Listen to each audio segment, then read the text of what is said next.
Steph had always enjoyed walking home after a night out. It helped clear her head after a few drinks, and the route from the town center to her flat was one she'd taken dozens of times. Her friends offered to book her a taxi, but she smiled and said she'd be fine. "I'll text you when I get home." Just after midnight, she left the pub alone. The streets were quiet, and a light rain had started to fall. She tucked her hands into her coat pockets and put her headphones in, keeping the music low enough to hear what was happening around her. About 10 minutes into the walk, she noticed a woman standing beneath a flickering streetlight. She wasn't using her phone. She wasn't waiting for anyone. She was simply standing there, staring across the road. As Steph walked past, the woman slowly turned her head to watch her. Steph felt uneasy, but carried on. A few minutes later, she glanced into the reflection of a shop window. Someone was behind her. It was the same woman. She was walking at exactly the same pace. Steph crossed the road. So did the woman. She stopped to tie her shoelace. The footsteps behind her stopped too. Her heart started racing. She pulled out her phone to call her best friend. No battery. It had died without warning. Trying not to panic, Steph headed for a brightly lit 24-hour petrol station. As soon as she stepped inside, she looked back through the glass. The pavement was empty. The woman had vanished. The cashier noticed Steph looking nervous and asked if she was all right. "I think someone was following me." He looked outside. "I don't see anyone." Feeling silly, Steph bought a drink and waited for nearly 20 minutes before leaving. The rest of the walk home was quiet. She locked her front door, checked every room, and finally climbed into bed. At 3:14 a.m., she woke to the sound of her doorbell. She looked at the video doorbell app on her tablet. No one was there. Then the motion alert went off again. Still no one. Confused, she played back the recording. The camera showed her empty front garden. Then, for just one frame, a woman appeared inches from the camera. Pale, soaking wet, staring directly into the lens. The next frame was empty again. Steph convinced herself it was a glitch. The following morning, she showed the clip to her neighbor. He went quiet. "I've seen her before," he whispered. "What do you mean?" He pointed across the street. "About a month ago, standing under that lamp, I thought she was waiting for someone, until I realized she was looking at your house." Steph reported everything to the police. They checked nearby CCTV. There was no sign of the woman following her. But one officer noticed something strange. Every camera that should have shown Steph walking home had a gap of exactly 4 minutes. The footage skipped without explanation. No corruption, no technical fault. Just missing time. No one could explain what happened during those 4 minutes. Steph never walked home alone again. Even now, years later, she refuses to answer the door if someone rings the bell after midnight. Because every now and then, her doorbell camera captures a single blurred frame. A woman standing silently outside, watching the house, waiting. And every time the image appears, she's a little closer than she was before.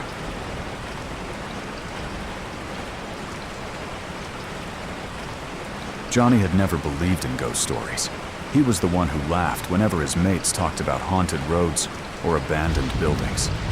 To him, there was always a logical explanation. One Friday night, after watching the football and spending a few hours in the pub, Johnny left just after midnight. His friends offered to split a taxi, but he waved them off. "I'll be home in half an hour," he said. The streets were almost empty. The only sounds were the distant hum of traffic and the occasional rustle of leaves in the wind. About 10 minutes into his walk, he noticed a white van parked on the opposite side of the road. The engine was running. As he walked past, he glanced inside. The driver's seat was occupied, but he couldn't make out the person's face. He kept walking. A few moments later, he heard an engine start behind him. The van was moving. Slowly. Far slower than normal traffic. Johnny crossed the road without thinking. The van turned at the next junction and appeared behind him again. He laughed nervously. It's probably just heading the same way. To test his theory, he made a turn he would never normally take, cutting through a quiet estate. A minute later, the headlights appeared again. Now he knew. It was following him. His mouth went dry. He picked up his pace. The van never got closer, but it never fell behind either. It stayed at the same distance, creeping along in silence. Johnny reached for his phone. 3% battery. He tried calling his brother. The call failed. No signal. He shoved the phone back into his pocket and broke into a run. He darted through an alley, climbed a small fence into a park, and sprinted across the wet grass until he reached a brightly lit petrol station. Out of breath, he rushed inside. "I think someone's following me," he told the cashier. The cashier looked outside. "Can't see anyone." Johnny turned. The road was empty. No van, no headlights. Nothing. Feeling embarrassed, he bought a bottle of water, waited 15 minutes, then called a taxi home. For the next few days, he couldn't stop thinking about it, but eventually he convinced himself he'd overreacted.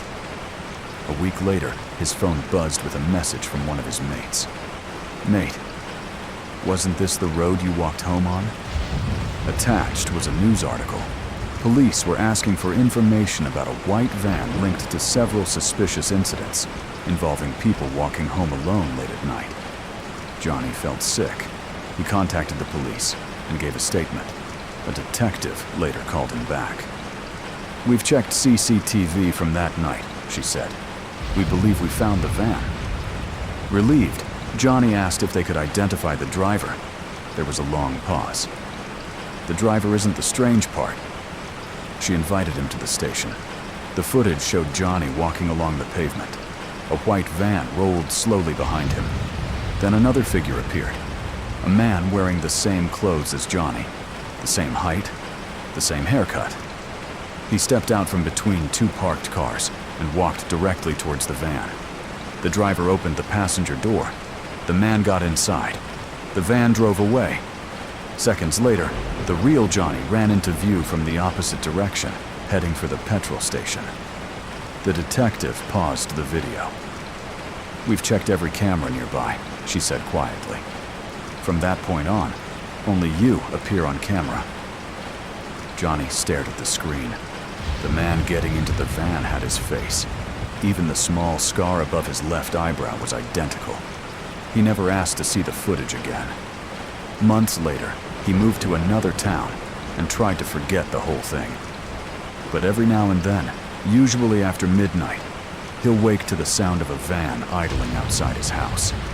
He never looks through the curtains, because part of him is terrified he'll see himself climbing out of the passenger seat.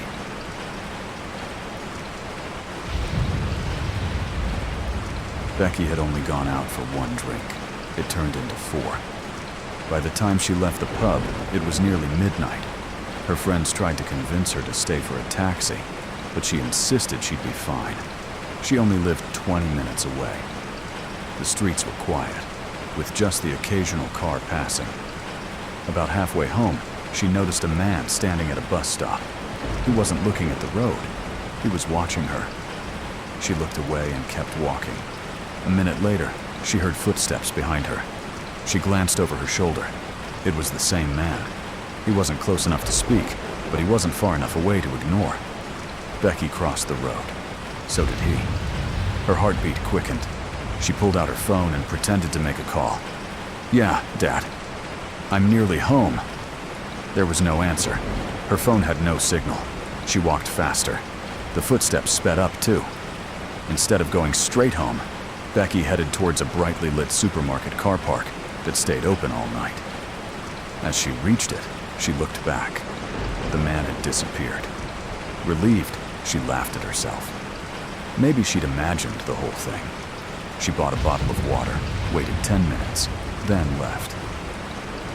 The walk home was silent. When she finally reached her house, she unlocked the front door and stepped inside. Something felt wrong. The hallway light was on. She was certain she'd turned it off before leaving. Thinking she'd simply forgotten, she locked the door and went upstairs. As she walked past her bedroom, she heard a floorboard creak behind her. Hello? No answer. She checked every room. Nothing. She told herself it was an old house settling. The next morning, while making coffee, she noticed muddy footprints leading from the back door to the bottom of the stairs. Only one set. They weren't hers. The police searched the house but found no one. One officer asked if anything was missing. Becky shook her head. Then she opened the wardrobe. Every item of clothing was still there, except one coat. An old black coat she hadn't worn in years. 3 days later, CCTV from a nearby street showed a woman walking slowly past several houses at 2:30 in the morning. She was wearing Becky's missing coat. When officers enlarged the footage, they realized something chilling. The woman wasn't walking. She was standing completely still. The CCTV clock was moving. The cars were driving past. The rain was falling. But for nearly 6 minutes, the woman never moved a single muscle. She was simply facing one house, Becky's.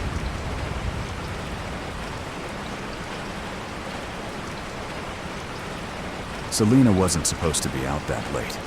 She'd met up with friends for a birthday meal, but after a few drinks, they ended up staying in town until almost 2 a.m. Everyone booked taxis, but Selena's app kept showing long waiting times. "It's only a 20-minute walk," she said. "I'll be fine." She sent her friend a quick text, "Leaving now. I'll message when I'm home." For the first 10 minutes, everything was normal.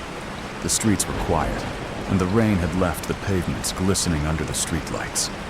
Then she noticed a man sitting alone at a bus stop. As she walked past, he looked up and smiled. Not a friendly smile, just enough to make her uncomfortable. She carried on without saying anything. A minute later, she heard footsteps behind her. She glanced over her shoulder.